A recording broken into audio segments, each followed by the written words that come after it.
आपल्या नृत्य कौशल्याने प्रेक्षकांच्या मनावर अधिराज्य गाजवणारी नृत्यांगना म्हणजे गौतमी पाटील।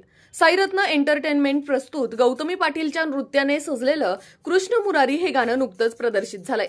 या गाण्याला प्रेक्षकांचा प्रचंड प्रतिसाद मिळतोय। नुकतंच तिने या गाण्याची झलक सोशल मीडियावर शेअर केली आहे। या गाण्यात ती गोपिकेच्या भूमिकेत दिसत असून श्रीकृष्णाची आराधना करताना दिसत आहे।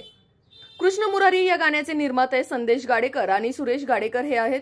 गायिका गायत्री शेलार हिने हे गाणं गायलं असून विशाल शेलार यांनी या गाण्याचे बोल लिहिलेत। मनीष महाजन या गाण्याचे दिग्दर्शक आहेत, तर या गाण्याचे संगीत आयोजन आदित्य पाटेकर व करण वावरे यांनी केलंय। कृष्ण मुरारी या गाण्याचे चित्रीकरण पुण्यात करण्यात आले, परंतु हे गाणं पाहताना वृंदावनात असल्याचा भास होतो।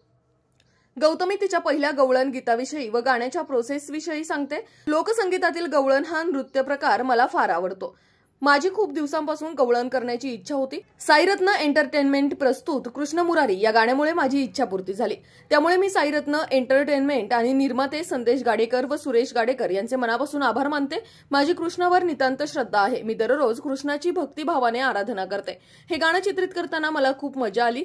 मला खूप सुंदर कमेंट्स येत आहेत। हे पाहून असं वाटतंय प्रेक्षकांना हे गाणं आवडत आहे। माझ्यावर प्रेक्षकांचे असेच प्रेम कायम राहो हीच सदिच्छा।